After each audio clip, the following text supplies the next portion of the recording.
without. Okay, so we're gonna record the presentation, so if anybody that was signed up for Zoom was unable to make it tonight, they'll be able to follow through on it at on their own timing. So I'd like to introduce Mike and turn it over to him. And I hope I said your last name correctly. Beatles. Beatles. You're close. Okay. Very few people get it right the first time. So we'll be sharing the presentation here.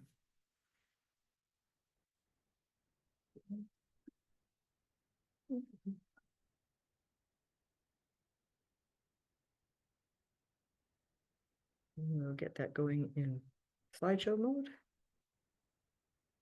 Perfect. And we'll get rid of this thing.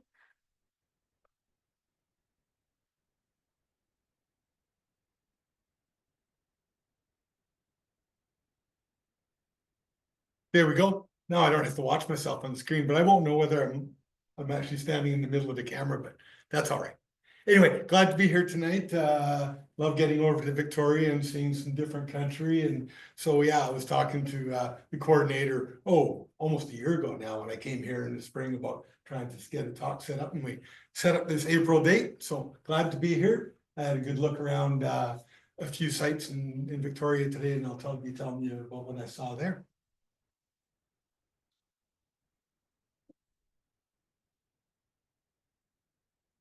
You sometimes have to do this. And then it should be fine after that.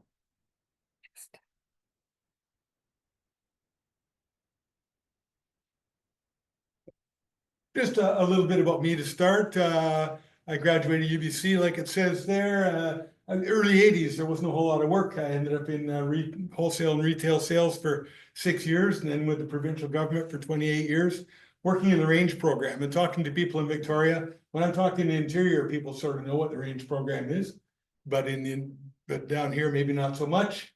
But all the crown land in the interior, there's grazing tenures over a good part of it. So I was working with the ranchers who were grazing their cattle out in the range. Retired from there and then went to the regional district and worked in the invasive plant program for 4 years, and left there a couple of years back, and then moved in here as the executive director with the GCC. The pictures show what I got to do is work. The riding picture is the top of Bluster Mountain over east of Lillooet, and I got to go up there a few times, see the alpine country. And on the left is Lac du Bois. We were talking about Lac du Bois earlier, and that's our range crew from back in about 1992, I think. And I still see a lot of those folks. Oh, I just was searching through a bunch of stuff the other day, and I found this picture. This was an early trip to Victoria. I didn't get to Victoria much, but we were actually burying a coffin for the ALR, because in the early 80s, there was lots of pieces being taken out of the ALR, and but dug up some lawn and threw it up there. The security guys chased us away. I'm the scruffy guy there, right? So that's enough about me. On to the Grasslands part. So Grasslands, there's not that many of them in BC. When people hear Grasslands Council, some of them, especially at the coast, tend to say, we have grasslands. So less than 1% of BC is in grasslands. And a lot of that isn't native grassland. We don't have a great qualitative data on that. But and of that, unlike in the interior, most of the forest is on crown land. But the split of grasslands, there's a bit more on private than there is on crown, and then there's a fair bit in parks and on reserve and other lands. But it means we're working with everybody. We work with landowners, and we work with the government, we work with the parks folks, and we work with the First Nations on grassland conservation. Just a nice picture of Lac du Bois from last fall. It was beautiful out there that day. It's one of the larger grassland parks in BC. And this picture just shows, and not looking to look at detail, just shows the complexities of grassland ownership in BC. So the pink is private land, the green is Lac du Bois Park, and then the hatched is reserve, and then there's a bunch of grazing leases in there too. So these are the grasslands around Kamloops, and it just shows that the variety of ownership that we have there. So why are they important? Traditional use, glaciers left a little over 10,000 years ago. Small plants moved in, colonizers. Bigger plants moved in, people followed them and started using them probably, 7,000 years ago or so in the interior. And making good use of the native plants that moved in, probably many of the similar plants that are there today. Wildlife habitat, you'll hear this number quoted all the time, that less than 1% of the land, but over 30% of the species at risk are on grasslands in BC. Forage and food security, they're still very important as a source of forage for cattle and other livestock. And the water cycle, good healthy grasslands capture, store, and safely release water.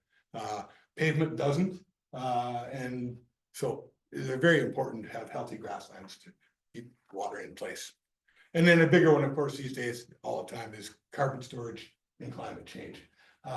People think forests all the time for carbon storage, but with grasslands, they're growing every year, the roots die, the roots have the carbon in the soil, which is why a grassland soil, particularly the deeper soils, are black, it's from the carbon. So the Grasslands Conservation Council, we've been around a little over 25 years now, started in 1999. And for a few years there, we got quite large. In the early 2000s, we had fairly good funding, did a lot of mapping and did a lot of large major projects, including off-road vehicle work with many groups, grasslands mapping over the province, etc.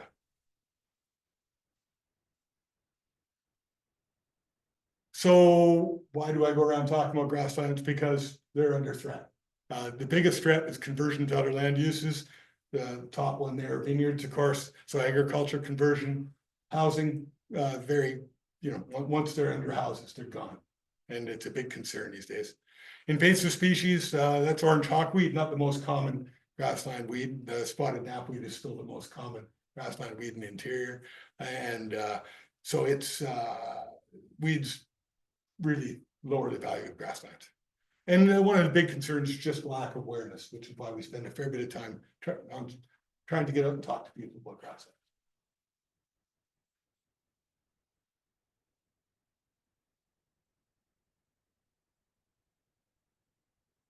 So like I've said, less than 1%. So all of the green areas obviously aren't grasslands.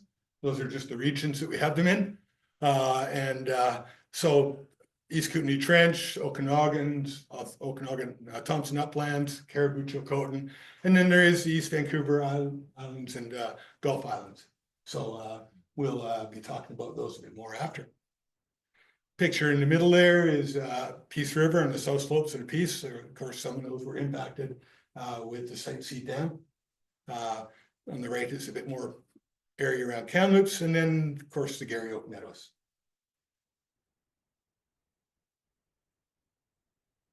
If you go online, you'll find this grassland ecosystem mapping loss report. We did this a number of years ago. We're looking to get updated data on this. We've got a proposal in for funding to update our grassland loss data. And that just shows the areas around Kamloops that are under risk in the inset there. But almost all of the grasslands in the main valleys in the interior are under threat.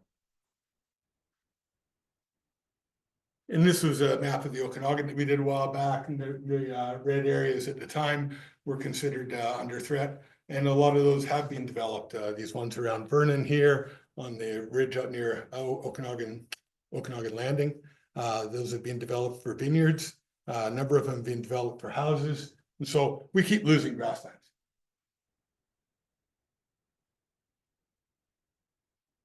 And housing development is a concern, but this picture here, it's interesting. I took this off the regional district website. It's from a park on the west side looking over at Kelowna. I drove through there and it looked very similar to that. And it was about a month later that it all burned in the big fire across from Kelowna there. So this landscape here looks a little different now. I was hoping to have a field trip out there later in April, but they're still doing salvage logging there, so that part of the park is closed. But when you look in the far side there, below Black Mountain, you'll see the brown strips.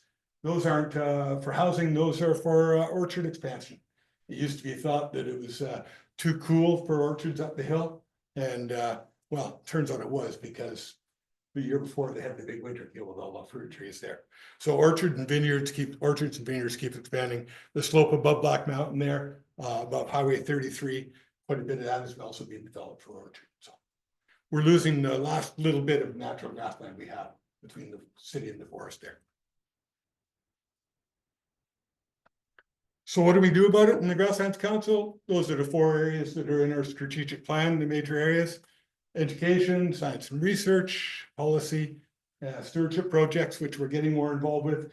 And a lot of those involve partnerships. So we're always working with other groups. We don't own lands ourselves. We're not like the Nature Conservancy, but we'll work with the Nature Conservancy on education on their areas or stewardship projects. Just a few pictures of our outreach and education efforts. I was at the PNE on the one on the left, and like I said, when you talk to people in Vancouver, most of them don't even realize we have grasslands. We're a number of farmers markets. Educating the youth is something we've been pushing. We've been developing a grasslands curriculum with TRU and some folks there, and that's just a picture getting out and talking to the kids. And then just various public events around the interior. And then there's lots of field tours that we try to get out and do in the season. This was our AGM last year, and we did a couple of tours, one up at Tuncle Lake, and then this one was at Lac du Bois, looking both at conifer and sage encroachment. And we had a good group out there, including some folks from the Wildfire Service talking about potential efforts with controlled fire to get a hold of that.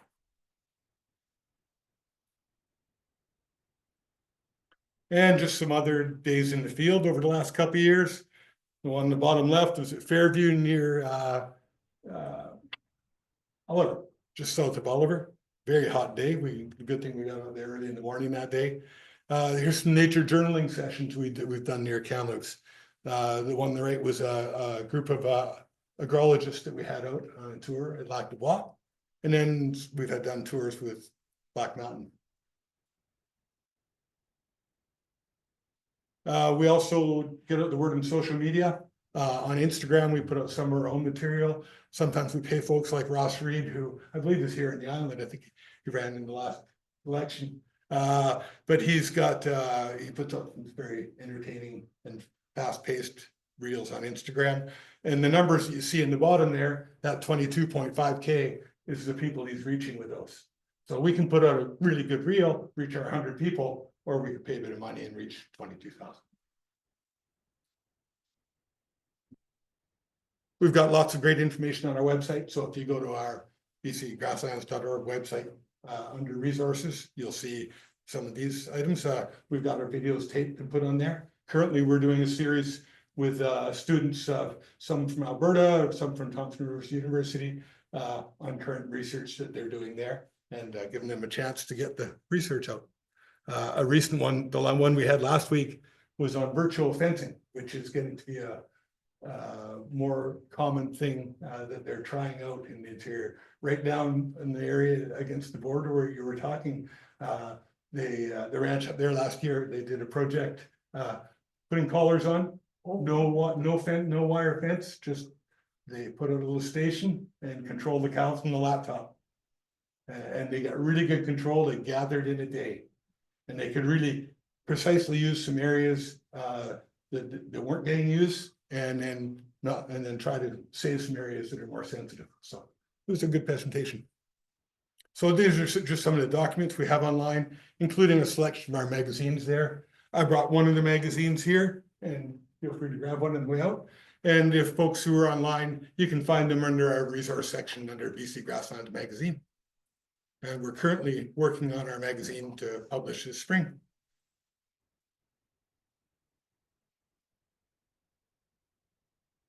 Could I ask a question? Anytime. Okay, I'm particularly interested in the outcomes of fires. Yeah. We've seen so many of that happening. If the grass burns, is that a problem? And if the forest burns, does it progress into grassland?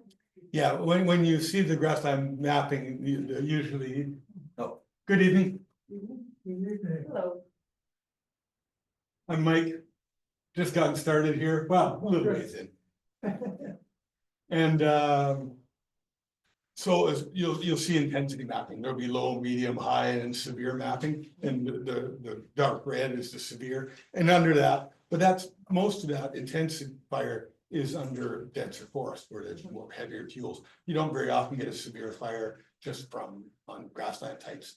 If you got heavy sage stands, it can move, it can burn a bit hotter, but usually it flashes over a grassland pretty quick. Takes off to tops, and I've seen many instances, I've got a few pictures of fire and fire recovery on here. Where things are coming back and greening up within a month. The challenge is if you don't have a good conditioned grass community going in, if it has invaders or cheatgrass, et cetera, then that's what will take hold after. Right. So it doesn't get rid of invasive plants very well, but it usually will reinvigorate the plant community. And in the cases where we've got ingrowth of fir, pine, or sagebrush on the grasslands, it can knock it back and do a good job of it. The challenge is controlling fire. There were some proposed burns around Kamloops this year. They looked at the March weather, it got too warm for them, and then it got too wet. And then the fire window is gone, and they don't generally do controlled burns in April. It's really hard to hit it right. Oops, I didn't talk about these. Yeah, this is on our website. So this large report here lists all the grassland types in BC by area, and we'll be looking at updating that data.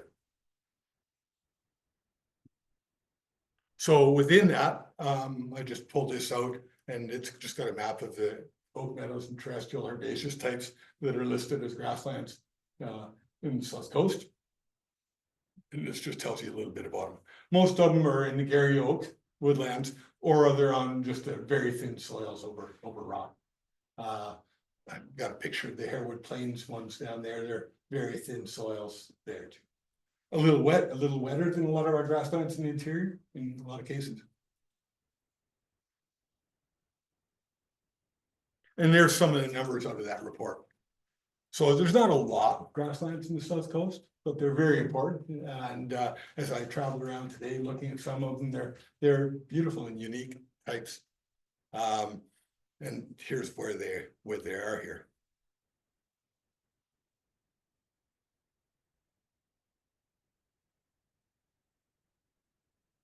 When you say Nanaimo lowland, where is this land? I think that would include the areas like Harewood Plains, which is just above the highway there. Okay. Yeah, but I should have a better map of that pulled out of here.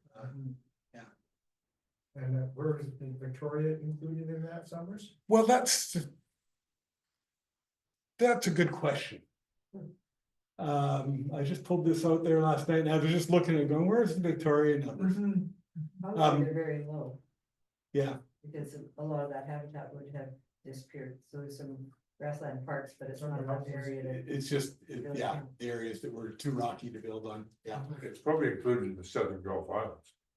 I'm actually meeting with Nancy Shackelford tomorrow, who's a restoration prof at TRU.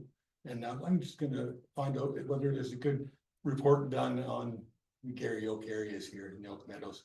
And particularly what kind of state they're in, because some are in much better shape than others.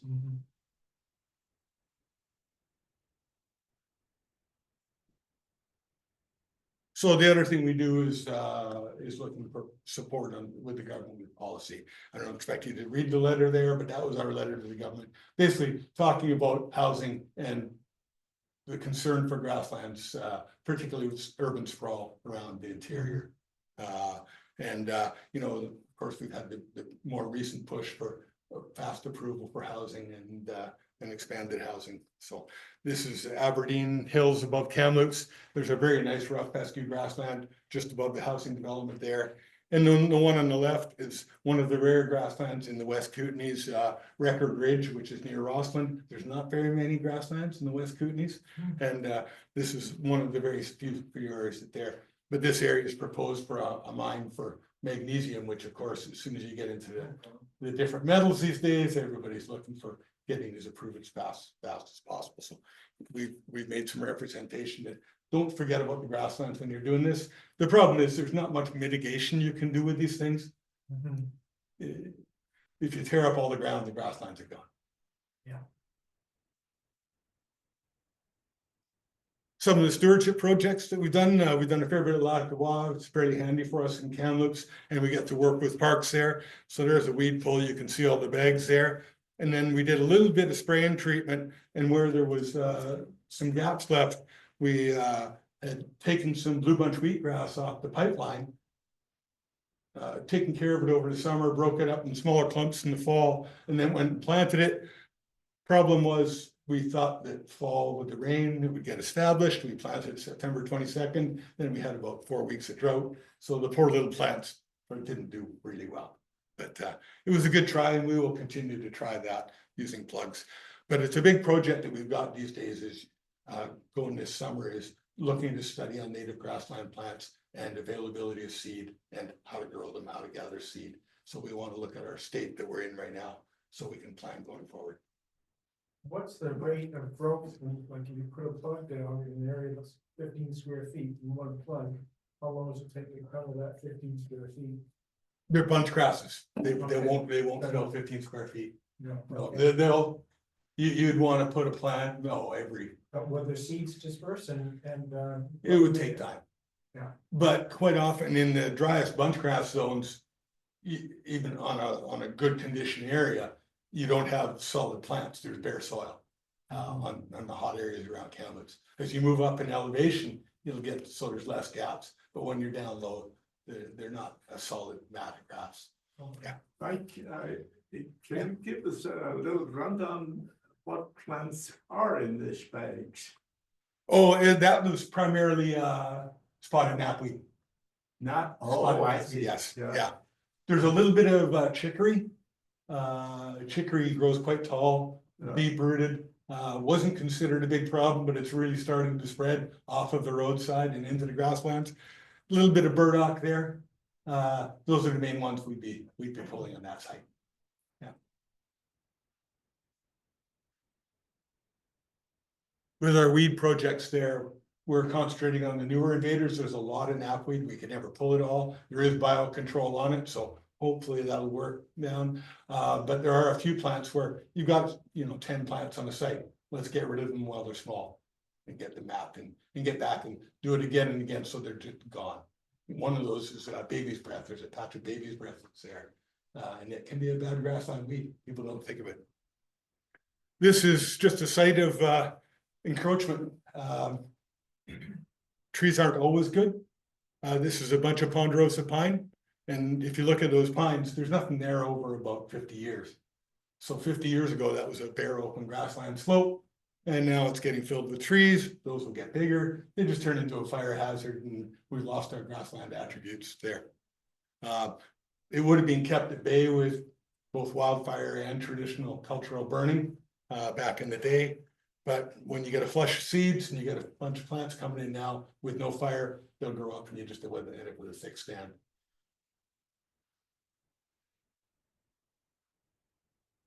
And at Lundbaum near Merritt, when you're going down the hill from off the Koken interior, take a right up to Kelowna, you'll see a turn off to Lundbaum Lake there. There's a little kiosk there dedicated to Laurie Guichon, who was an early rancher pioneer with the Grasslands Conservation Council. Unfortunately passed away soon after the Grasslands Council started. But there's an area there that we call the Laurie Guichon Memorial in Grassland Interpretive Site. And but it's not in as good a shape as it should be. We had a good meeting out there last year, October 1, with local First Nations talking about the weed problems that we got there and how to move forward. So I'm hoping to get some action there this year. Was he the lieutenant governor's wife or husband?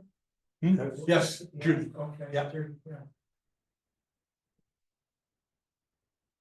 And this was a group of Society for Range Management folks that met in Merritt last year, and we took them for a field tour out there. And we talked about grassland monitoring on that day. It was a beautiful October day.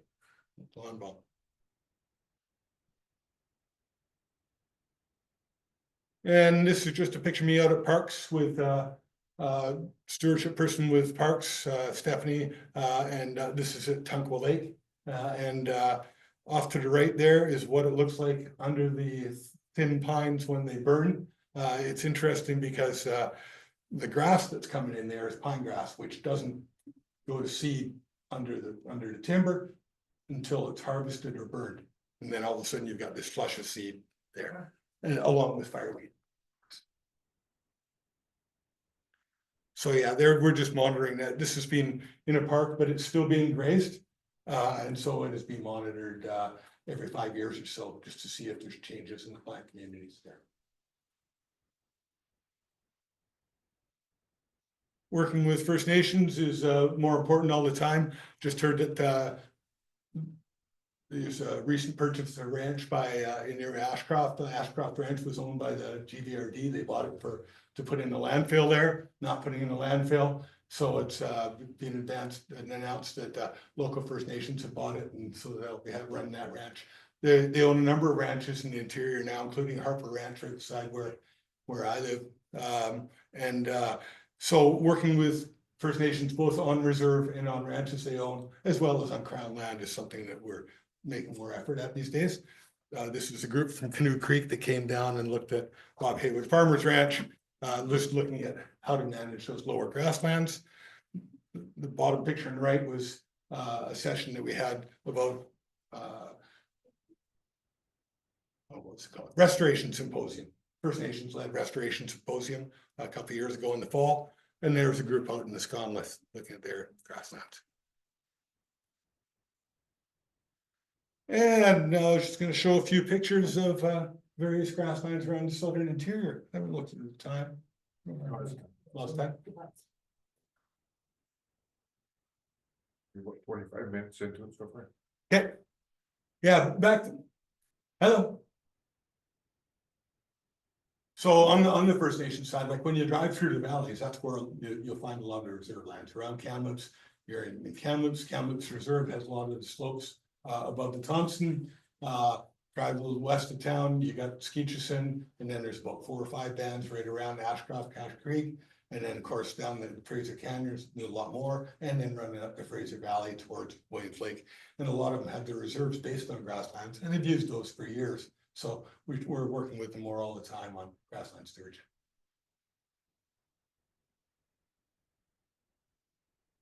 Yeah, you'll see a common theme here as I traveled around the southern interior over the last few years.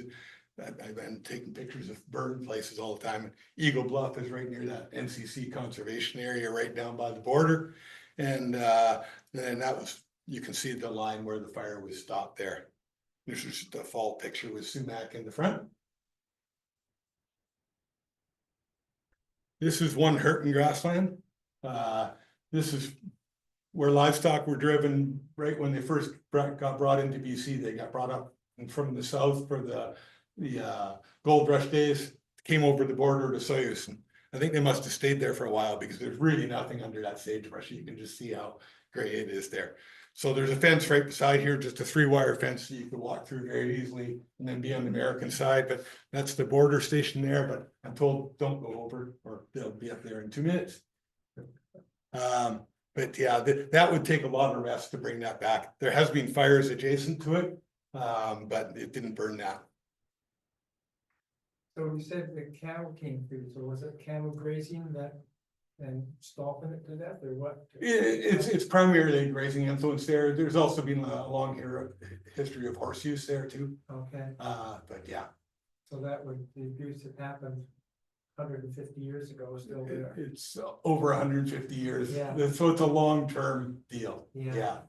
So you know, grazing can be compatible with grasslands, but it isn't always. Mhm. Particularly if you graze every spring. If you graze right through the growing season, you're gonna lose your bunch grasses. Yeah, if you get off early enough, give them time to regrow. But here, you know, you might not get rains after May 1. So if you don't get off there early enough, you're not gonna have much regrowth.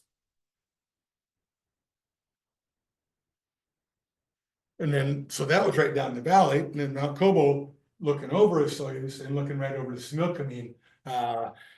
There's a different variety of sagebrush right on the top of the mountain there. Beautiful spot. And it's all part of the proposed South Okanagan National Park. I hear promise that we're gonna have more national parks if somebody gets in as prime minister, so we'll see if this one actually goes ahead. It's been talked about for about 20 years now. There's a collection of NCC lands and provincial parks there, but thought that this would make a larger area. And so are the signs still up of no national park? There's still signs of no national park. Yeah. And died off yet. Yeah, no, it's I don't think there'll ever be unanimous approval for it, No, but yeah. And then down in the Soyuz itself, there's the Soyuz Desert Center. If you're ever through that country, stop in. I'm going out with the South Okanagan naturalists there in a few weeks. We're gonna go out in the morning and have a look at the Soyuz Desert Center. They've got a nice little boardwalk through that area. They don't have a real nice pristine grassland community in the bottom though there. Most of that green that you're seeing is crested wheatgrass, so it's not native. But it is one of the few areas where there's antelope brush. It comes up, there's the whole Great Basin coming through from the south. Antelope brush doesn't go very far over the border, a little bit as far as Summerland or so. But it's a totally different species than sagebrush, although a lot of people would just look at it and call it all sage. But antelope brush is a whole different species. But so they're quite interesting piece of grass there. I gave a talk to a group of folks under there that was about 35 degrees that day, but they have a nice shady gazebo to talk under. And more fire just north of the Soyuz. This is west of Okanagan Falls at White Lake Ranch, which is partly owned by Nature Trust. And then they have a rancher who raises it under agreement. But that fire, I think, was only about a month old when I went out with the Nature Trust guys. And we had a look at it, and so you can see it's greening up pretty well already there. And we're actually planning a trip out there. After we go to the Soyuz, we're gonna stop up at White Lake and look at the recovery on those grasslands there. What kind of grasses would be coming back? Would they do native grasses or? It'll be what was there, and in the case of that site, it should be mostly blue bunch wheatgrass. There might be a little bit of needle and thread. There could be some crested wheatgrass moved in there, which is domestic, that might have been seeded there. So I'll be interested. I want to go back to that site and see exactly what it was, because I couldn't quite get the read on it from the little bit of green that was there at the time.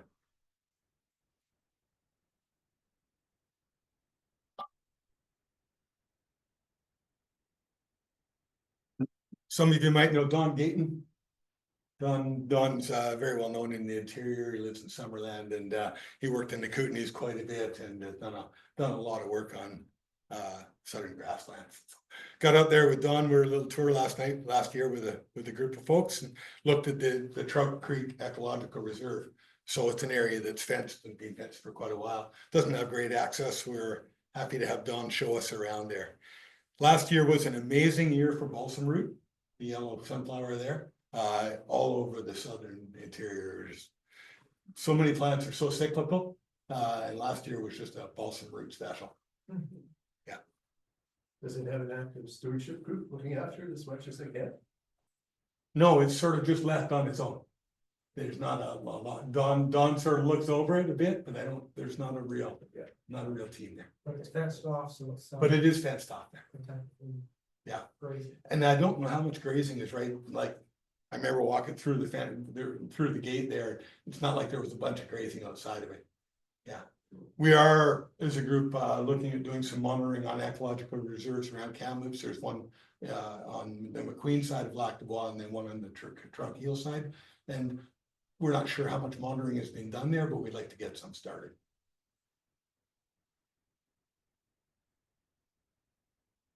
And another fire. In my time with the regional district, I happened to be in emergency operations when the White Rock Lake fire was up, that ran right from near Douglas Lake all the way over to the Okanagan, and took a large area. So I was dealing with all the ranchers at that time with their cattle evacuations, etc. But this was part of it, and that was burned in 2021, and that was in the spring of 23. Spring of 23. So you can see pretty good recovery under the pines there, and because it was a pretty open stand pine with a bit of fur, they didn't get toasted. Some of them got burned a little bit at the bottom, and you can see that the hottest area of fire is right underneath them where you got the needle fall, and it tends to burn a little hotter there. But other than that, it's pretty well a native plant community, quite a bit of lupin on that slope. And another balsam root pick. This is just south of the bridge. If you're coming into Kelowna from the south side, you take a right and you'll go down through Castleloma, it's called, and then you can take a hike out there. I was raised walking, I spent my teen years walking through this park, and I didn't realize I would be going back and looking at it like I do now. So there is a Friends of Kellamore Park, and I went up there last year for a day that they were doing a bit of, they were trying to do some fire prevention, but raking up needles under pine trees. We filled a lot of trailers on very few trees. When they've built up for years, there's not, it takes a bit. And then they got Saskatoon's blooming in the front, so pretty nice out there today. Pretty hot in the summer. So does that raking do any good? Yeah, you're removing fuel, but it's a very labor intensive way to go. But burning it, because there's so much fuel, when you gonna burn it? It's, no one wants the smoke, and yeah, it's hard to do. I took some pictures this year of, they were doing prescribed burns right across my place on the north side of the river in Kamloops, looking south, and they were doing some prescribed burnings there, and I just took pictures of the smoke just laying flat. They didn't have the right venting, and so it's hard to get the right day.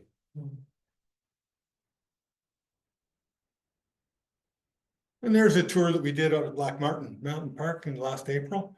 I had some agrologists and the Friends of Black Mountain, some regional district folks. And here's a fellow in the front there with the local conservation council. So just getting a bunch of people, different people out looking at grasslands in the spring. It was good. And we're going to do another tour out there with them again this year. And Heidi, who works with us in the outreach side, went to their AGM a while back. So like I say, partnerships are a big part of what we do.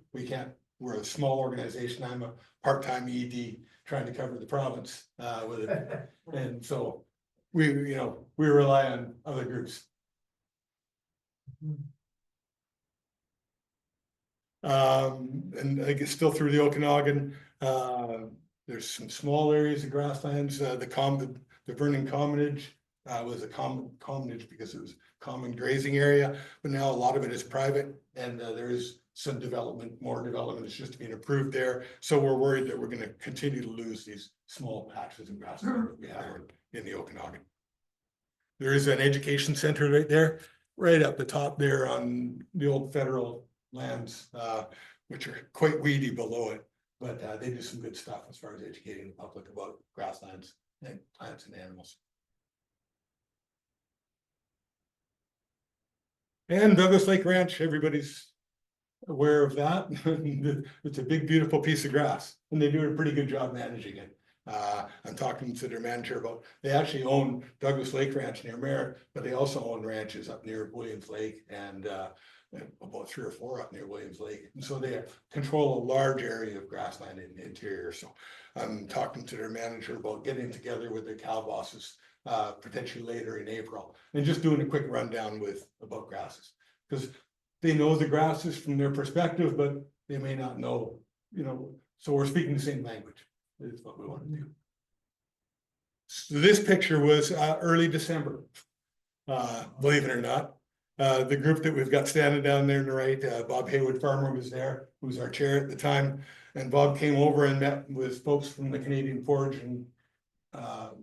and Grasslands Association, who had their conference in Harrison, and they wanted to come up and see Douglas Lake Ranch because it's so famous. Now hard to tell here, but they had a horrible snowstorm driving up that morning, and then they got to Merritt, and we had this beautiful day out there. So it worked out pretty well. But yeah, mostly blue bunch wheatgrass in that picture that you're seeing there. So how could they control the grazing? How do they still have cowboys out on horses? They still got a full cowboy crew. Yeah, horses. okay. Yeah. And they just keep moving so they're not overgrazing in particular. And fencing and trying to rotate them so they're not using the same pasture at the same time every year, not using it too long in the spring, getting good rest into the rotations, yeah. And, yeah, and developing water, you know, potentially, because that's one of the ways you can move cattle around, but that's one of the shortages on a lot of these ranges, because you might have a lot of grass, but if you don't have water, they're not gonna use it. So that's a tricky part.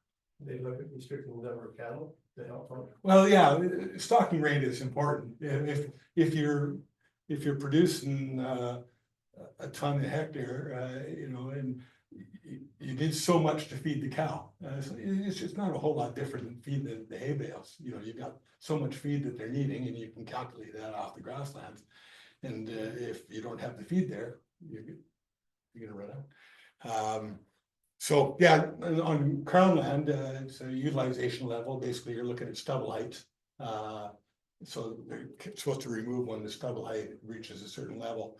The challenge in doing that, and that was my job for a lot of years, is where are you measuring it? They're gonna eat some grass down to the bottom. So is it when that first bunch grass is down to 15 centimeters, or is it when half of it's down, or when just the key areas are down? So that's always the challenge, because they don't utilize grass evenly. And they eat that dry stuff? And they will eat the dry stuff. Good stomachs. Yeah, it can be pretty good feed in the fall. And you know, the real wet stuff can be a bit of a problem because it doesn't have quite as much volume, you know. And you have to watch when you're turning out, if there's too much alfalfa in, then they can actually get bloated and have a problem that way.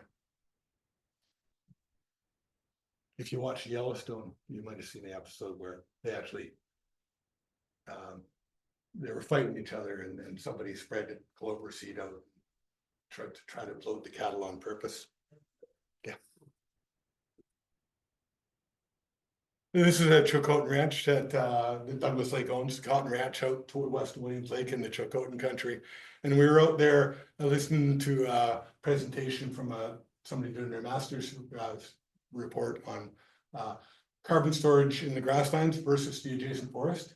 So she was measuring the difference between the grassland and forest types there. It's important stuff. Well, if you Google carbon storage in grasslands versus forests, the first 5 or 6 articles that come up for you will tell you that grasslands win. Really?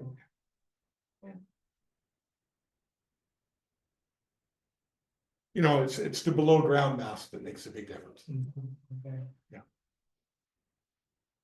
Churn Creek Provincial Park is another big grassland park in west of the Fraser. Not great access to it, but it's a beautiful piece of ground. I had never been there before. I've been there 3 or 4 times now. So I've had a really good chance to see some country I hadn't seen before. We had our annual general meeting in Williams Lake, and then we stopped there on the way back a couple of years ago. And again, this area had been burned, like so many grasslands in the interior. You can see the dead trees back there. But they're also working there and doing some prescribed thinning, mechanical thinning. And they've done that with the local First Nation for a number of years. The Friends of Churn Creek out of Williams Lake have been active in that program. Is there much of a road network in the park? No, there's a road through it that goes to the old Empire Valley Ranch. And there's a few little side roads, but you're walking to get it. Which is good. Yeah, they've got a few invasive plant problems, but it's not bad. Another Caribou, well, sort of South Caribou, Big Bar Lake, west of Clinton, on the way to Churn. And the grasslands there tend to be on those thin soils, on gravelly glacial features. Plus on that flat there where we had a field day out there with locals from Big Bar Lake, and mostly cabin owners there who were concerned about potential development of that grassland up behind. So we were just talking about grasslands, local groups, and something I'm trying to focus on more all the time is getting out with the landowners and talking to people about what they have.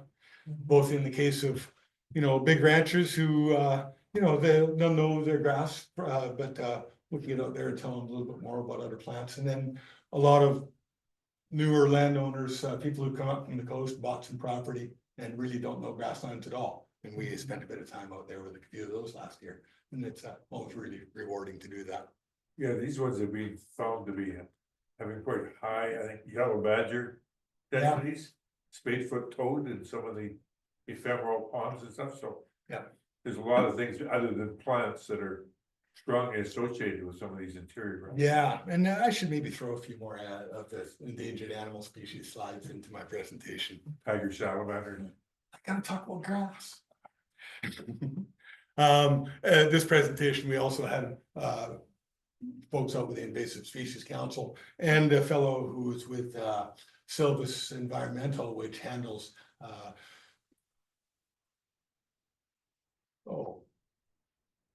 sewage sludge, Oh, the treated stuff. yeah, Yeah, a big word. They've been spreading it down the road at a local ranch there for quite a few years now. And with some success as far as forage production goes, for sure. There's some concerns about what it might do with plant community, but there's, organic matter is low on these soils. And so when you add some organic matter, it helps a bit. yeah. Give you a fair amount of nutrients in that. It's not real high, but it's enough that when you put it on it, it does, Yeah. does give it a bit. Do measuring for the metals, that sort of thing? That they've done lots of that. Yeah, Yeah, there's been a lot of studies on it. It's been, probably 15 years now that they've been applying. Hmm. Yeah.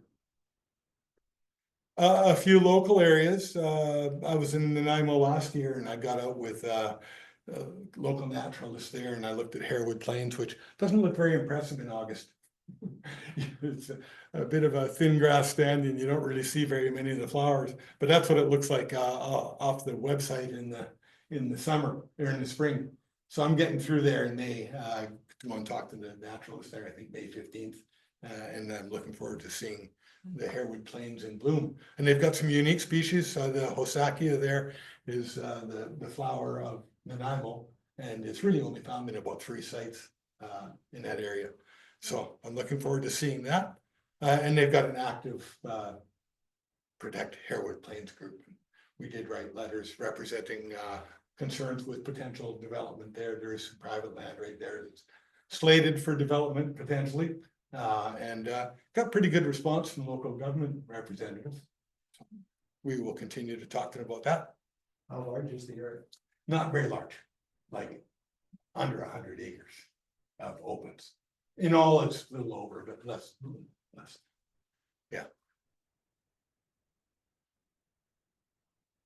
But there are these pocket grasslands on the slopes of many of the islands there. Made a quick stop at Gabriola last August too, and saw this piece where they're doing meadow restoration there.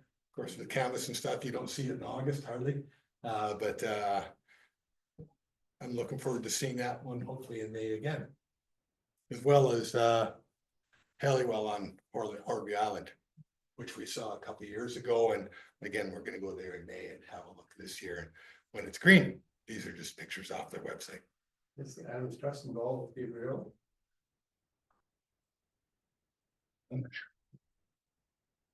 Hopefully they'd be interested, because they manage the islands. There's definitely a lot of very active groups on each of the islands taking care of various species. I'm not aware of all of them. Yeah, this one is the overall regional government, as you probably know. Yeah, right, yeah.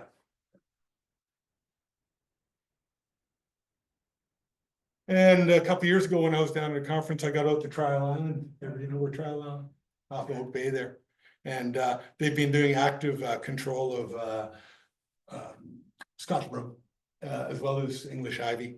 And there's this little mound at the back there because they haven't burned it or hauled it away that they call Broom Mountain. It's like this high, you can climb up Broom Mountain. And but there's some very unique species there that the fellow who was showing us around was saying they're little relics that might not have gotten glaciated or were left open. And so there's some unique plants there that we have to be very careful not to step on. You go out there with Matt Fairburns? Yeah, we don't hear that. Matt knows his stuff. And here's just a couple of pictures from the last few days. I got out to Chatterton Hill and had a look out there with Judith Carter yesterday afternoon when I got off the ferry. And there's satin flower was out, and there's a few other flowers out there. And she's working hard at getting rid of the broom, and has been working at it for a number of years. And you can see quite a few spaces where the canvas is looking pretty good. And I got out to Playfair this morning with, Colleen, who's been a volunteer there for years, you know, Yeah. Colleen. Oh, yes. So- Force of nature. She's a force of nature. Yeah, she was, Colleen's a little disappointed. She hasn't been able to spend time at it in the last 3 years or so. Hasn't been well. And so some of it is sort of backsliding there as far as quality goes. But I was really impressed with the work that they've done, and I thought it looked pretty good. They've done some great stuff with tarps, putting down tarps in the winter, in December and January. After the canvas is pretty well done, but if you leave them on there long enough, you can kill the grasses. And there's broom problems there, but there's also lots of orchard grass. Most of these areas around here were farmed. Orchard grass is the most commonly seeded grass. It's quite aggressive. And then there's turf grasses as well that they've got a problem with there. So but overall looking pretty good. There's a couple other plants there. So that is yellow montane viola, that is red listed species here, I believe. And they've actually had plant counts like where they started with 50 and now they've got 300 or so. So they know exactly how many plants they've got, and it's done fairly well. Again, on areas that they covered with the tarp, it has done well. And this just shows you can sort of see a line here where there was a tarp foot, and that's the line where the brighter green is grass and the darker green there is camas. It's just starting to flower at Playfair now. So I didn't think I'd see any flowers a little early, but the canvas is just getting started. Yeah, need a bit more sun. But anyway, it's been great to see a few of the spots in Victoria. I'm going out tomorrow with the Oak Bay crew to look at Uplands Park, where they've obviously been busy in restoration for a while, and get to know those better. Fort Rod Hill has done some good restoration there as well. Fort Rod Hill. Rod Hill. National Park. Heritage Park. Okay, Historical. So it's a D&D property in Colwood. okay, It's where the lighthouse is as you go towards the Square Hill. okay. I've got a bit of time tomorrow morning. Maybe I'll have to zip out that way. Yeah, Doesn't take too long to get there. No, no. Good. Okay. Where do we get the cash? We haven't been heavily government supported. We did get a bit of money this March, in which we're very thankful for. We've gotten money from various sources. This was a check from a local Rotary Club.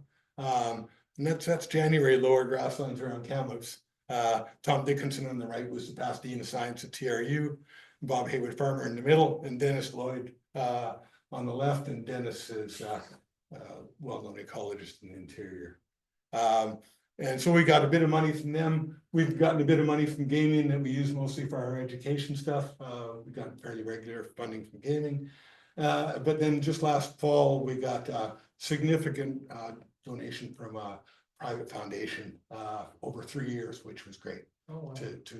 So now I've got a bit of a budget to look at doing projects with. So I haven't put the slides in here, and I probably should, updating some of the projects we're looking at this year. But we've got somebody starting in early May to do a native seed and grassland plant report for us, just the status of it. There's quite a few First Nations who are growing and gathering seed, and there's commercial nurseries. So we just want to scope out how much demand there is, what supply there is, and sort of what the constraints are on that, what we'd have to do to maybe do some coordination to make it work.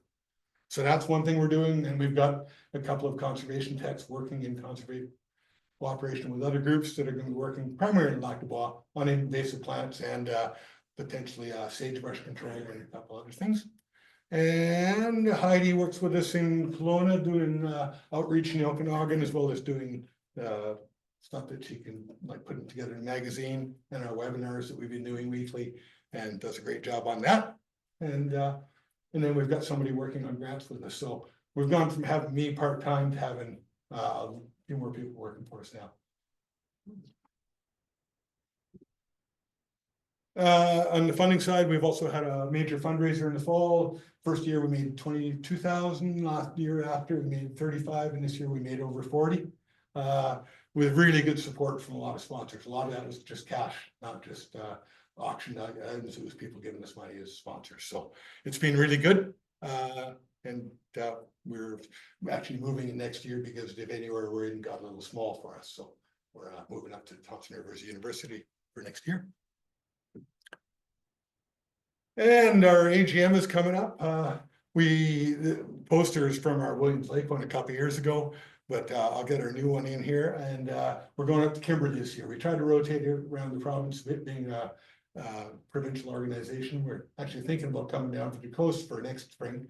And we were going to do it with the Columbia Mountains Institute in cooperation with this event, but they've actually moved theirs to the fall. So we're going to go it alone and go up to Kimberley and have a field tour out there April 30th and May 1st. So looking forward to that. We don't make big money on our swag, but we do have some, and I've got some here. I got these great socks. Yeah, Grassland socks. And these shirts, and then some other Grassland plant shirts. It's just mostly for awareness purposes. So we've got those. And the green shirts are Canadian made bamboo. So I have to highlight that. I don't know if the bamboo is grown in Canada, but the shirts are made in Canada. And we appreciate your support. I know a lot of people don't do the social media thing, but if you are on there, follow us, share our stuff. You'll see that we've done a couple of posts in the last couple of days with some information on the coastal grasslands here. LinkedIn has been a really good place for us to go with the conservation groups. So we're fairly busy on LinkedIn. And we do our magazine every year that we're putting out right now, and got some at the back there for you. And they're always informative. This year we're focusing on education, and we've got a bit of an article on sagebrush in there because just perspectives on sagebrush and its control. And we do have our regular newsletter that comes out. And I just threw this question in, so if you've got ideas, I'm here to learn about grasslands. I'm here to talk to funders. I'm here to see how we can maybe coordinate efforts. If you need publicity for an event or something, we can help with that. As a charitable society, we can help. If somebody wanted to have an event and raise some dollars, we can funnel it back to you and give out receipts for that. So I imagine there's a few societies down here, so it might not be necessary to do that kind of work. But in the interior, it's something we should focus on more, is working with some of the local friends groups that aren't societies, so they can do the charity thing. And just education and potential stewardship projects. We'd love to have our little curlew logo there on some signs on some projects down at the coast here to raise awareness down here about them, but as well as raise awareness across the province of the importance of the coastal grasslands down here. And that's the last slide. Oh, that's my time. Oh, you're good. They're only half an hour. Oh, now. Pretty well timed. Stop the share here so that you can see your audience. See if anybody's left. There are questions, Oh, there are people left. Oh, wow. Look at them. Right. so I'll let you just read your Sure. questions here.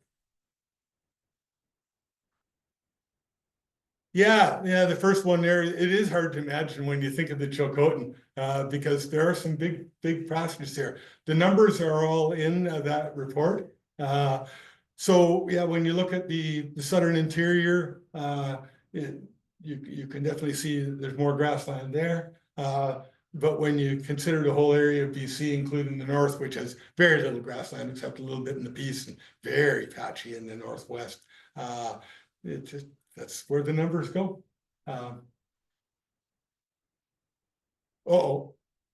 Can't hear on Zoom. Obviously, some people were maybe in Vicky's settings, so but there's more there too, so you can scroll down. Yeah. Still small in the context of the province. Yeah. Yeah, and that's a good comment from David there. When you fly over, you really can tell.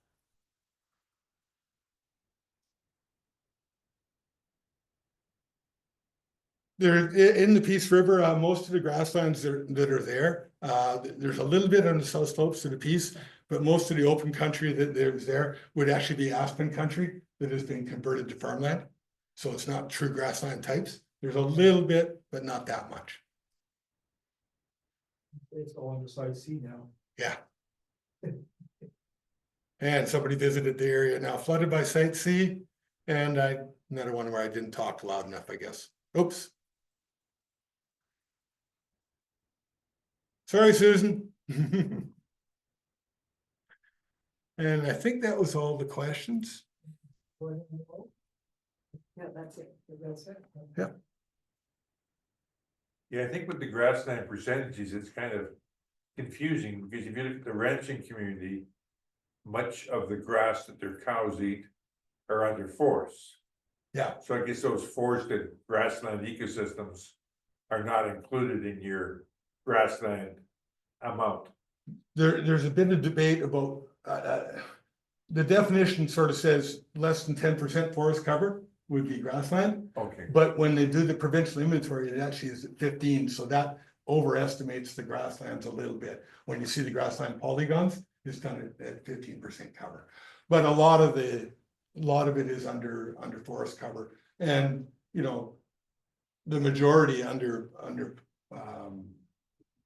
lodgepole pine and such, where it's pine grass growing. So it's a grass understory, but it's not a grassland. Yeah, definitely forest there. Yeah, I think that's why there's a lot of confusion about how much of the province Yeah.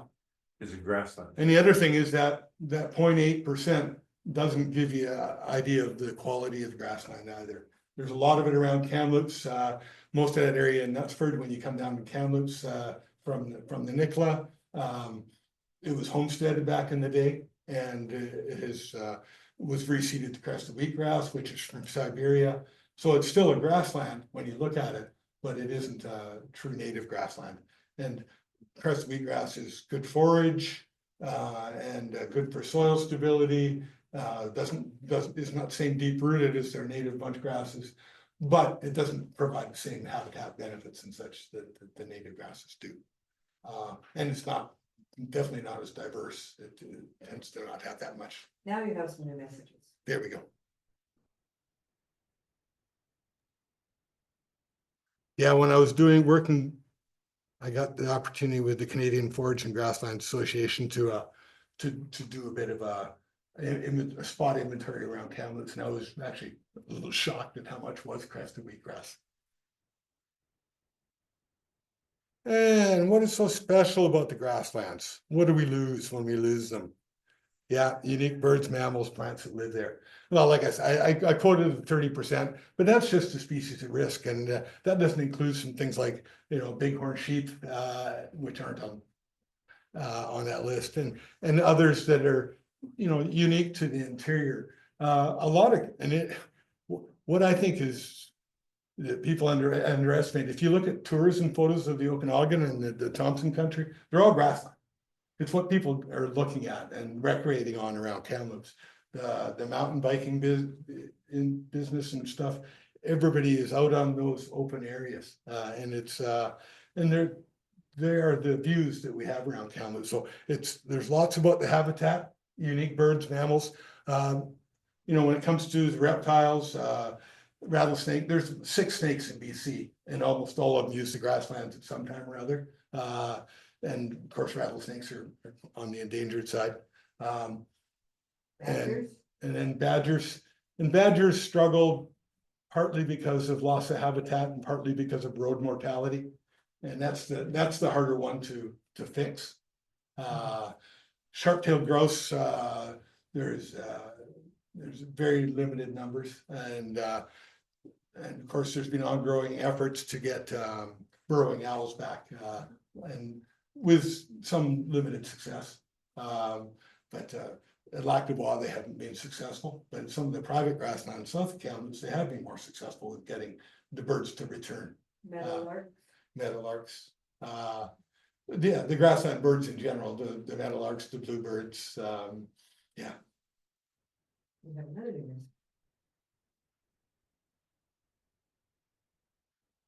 And carbon. Yep, yeah. Heidi, I just threw in the comment there about the carbon and definitely a healthy grassland. And when Latawaz has got this incredible move from lower to middle to upper grasslands within the 13-kilometer drive up out of Kamloops.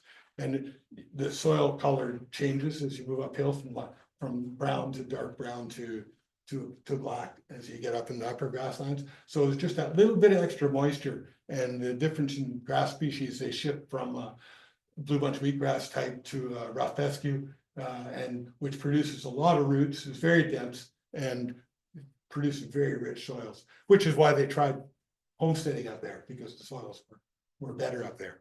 But they know the carbon capture in soils is in grassland is highly underestimated.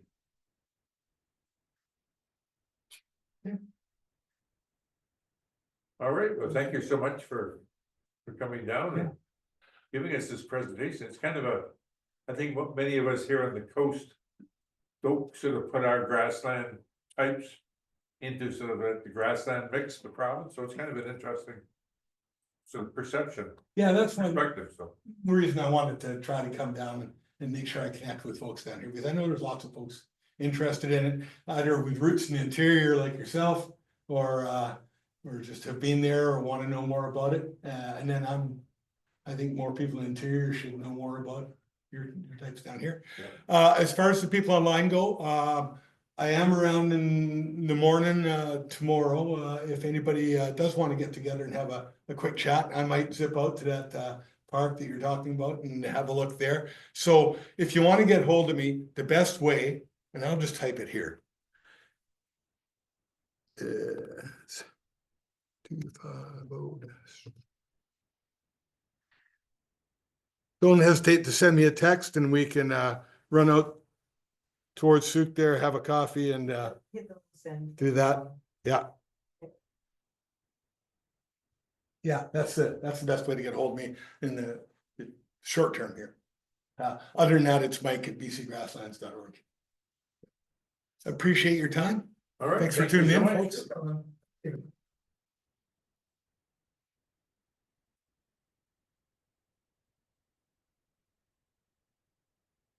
Thank you. Count on the Fair number of people. online stuff, how many people? I saw when I flipped back that there were 20, plus us in the room, and some of those are doubles. Yeah. So probably in total about 35 people. Yeah, that's good. Thank you. Thank you very much. Hi, just wanted to say thanks very much. It was a great talk. You're welcome. Glad you enjoyed it. Yeah, I wanted to get you out in Phyllis Park. Katie Turner told me you were at Batten today. I did drop out to Phyllis Park in the afternoon, and one of your helpers did show up there all by himself. Oh, good. What was his name? I asked him, he didn't tell me, but he's an older fellow with a gray mustache.